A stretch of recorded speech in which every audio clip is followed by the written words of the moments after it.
Areas of nomadic herding.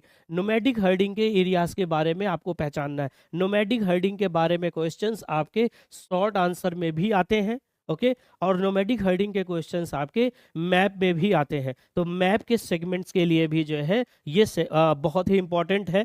देखिए nomadic herding के जो एरियाज है, आप देखिए यहाँ पर अफ्रीका कॉन्टिनेंट का, नॉर्थ अफ्रीका का पूरा हिस्सा, जिसमें आपका माली माली, अल्जीरिया, उसके बाद जो है लीबिया, ट्यूनीसिया, ये सारे एरियाज आते हैं। और इसके साथ साथ आप देखेंगे सहारा का जो एरिया है, सहारा डेजर्ट का जो एरिया है, वो भी इसका पार्ट है, ओके। इसके साथ साथ आप देखेंगे पूरा मंगोलिया, चाइना का कुछ हिस्सा और पूरा का पूरा साइबेरिया, पूरा का पूरा साइबेरिया जो है नोमैडिक हर्डिंग का पार्ट है, राइट। तो नोमैडिक हर्डिंग के क्वेश्चंस बहुत आते हैं, इसको आप देख कर जाइएगा।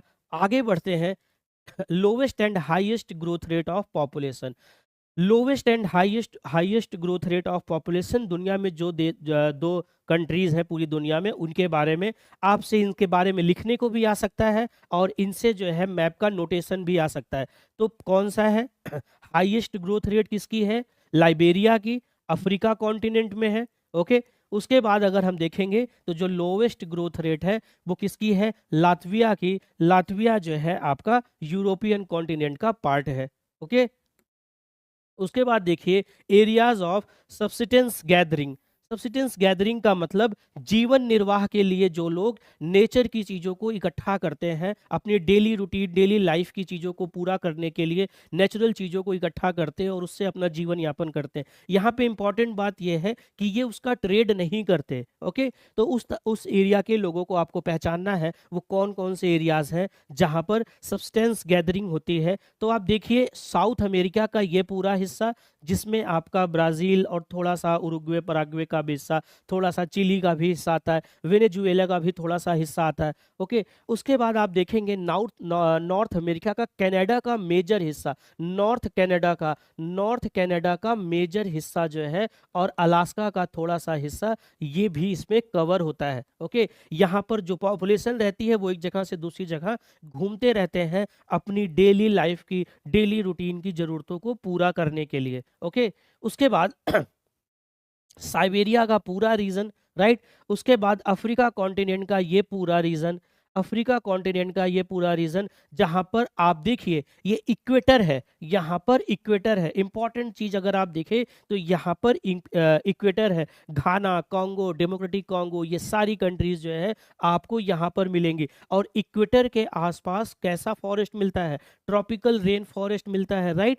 ट्रॉपिकल रेन फॉरेस्ट मिलता है, मतलब फॉरेस्ट में नेचुरल चीजें बहुत ज्यादा होंगी, लकड़ियां अच्छी होंगी जिनका हम यूज कर सकते हैं, राइट। शिकार के लिए जानवर उपलब्ध होंगे और उन जानवरों से जो है जरूरतें पूरी हो सकती हैं। तो आप बेसिकली देखिए तो यहाँ पर जितनी भी कंट्रीज हैं अफ्रीका कॉन्टिनेंट की, यहाँ पर एक पैटर्न पाया जाता है सब्सिटेंस गैदरिंग की। लोग एक जगह से दूसरी जगह घूमते हैं अपनी डेली नीड्स की जरूरतों के लिए, ओके। उसके बाद देखिए अगर इंडिया की बात करें तो इंडिया का ये पर्टिकुलर एरिया, जिसमें थोड़ा सा नेपाल का, थोड़ा सा आपका तिब्बत का एरिया और थोड़ा सा हिमाचल प्रदेश का एरिया, जैसे हमारे यहाँ गद्दी, बकरवाल, गुजर, ये मिलते हैं। ये भेड़ बकरियों को लेकर के एक जगह से दूसरी जगह पर जाते हैं, राइट। जब ऊपर बर्फ पड़ने लगती है तो नीचे की तरफ आ जाते हैं। तो इस तरह के सेगमेंट्स को भी जो है हम यहाँ पर मेंशन कर सकते हैं, राइट। उसके अलावा उसके अलावा पैसिफिक ओशियन के छोटी छोटी कंट्रीज में जो है, फिलीपींस वगैरह में भी थोड़े बहुत जो है इनके सेगमेंट दिखाई देते हैं। आगे बढ़िए।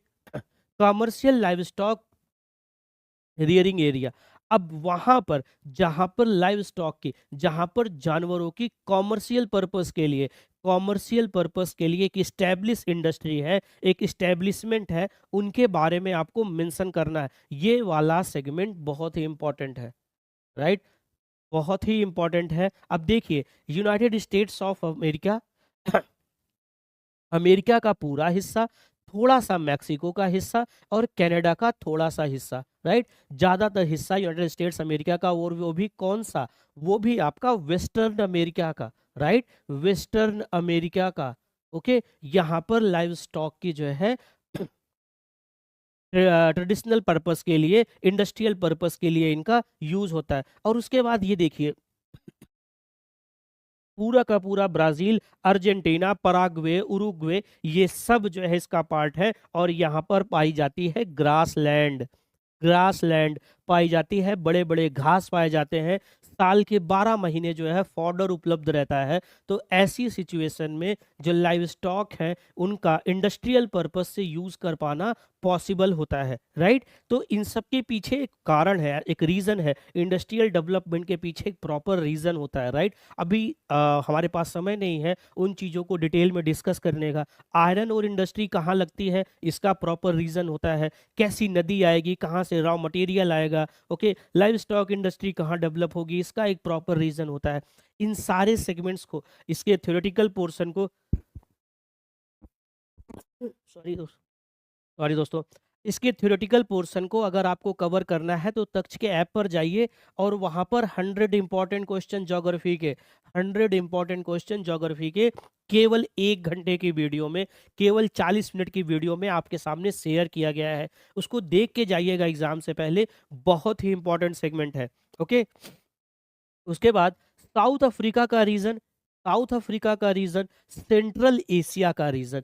सेंट्रल एशिया में अगर हम बात करें, स्पेशली यूएसएसआर का जो पार्ट रह चुके कंट्री थी, या प्रेजेंट में रसिया का जो पार्ट है, इसके अलावा मंगोलिया का पार्ट, इसके अलावा उज्बेकिस्तान, कजाकिस्तान, तुर्कमेनिस्तान का पार्ट, यहाँ पर भी आपको लाइव स्टॉक की इंडस्ट्रियल पर्पस के लिए यूजेस दिखाई देंगे। इसके अलावा ऑस्ट्रेलिया भी एक मेजर एरिया है, ऑस्ट्रेलिया भी एक मेजर एरिया है जो इस पर्टिकुलर सेगमेंट से बिलोंग करता है। इंटरनेशनल ट्रेड के चैप्टर से ये वाला सेगमेंट हमारे लिए बहुत ही इंपॉर्टेंट है दोस्तों, ध्यान से देख करके जाना, बहुत ही इंपॉर्टेंट है। आगे बढ़ते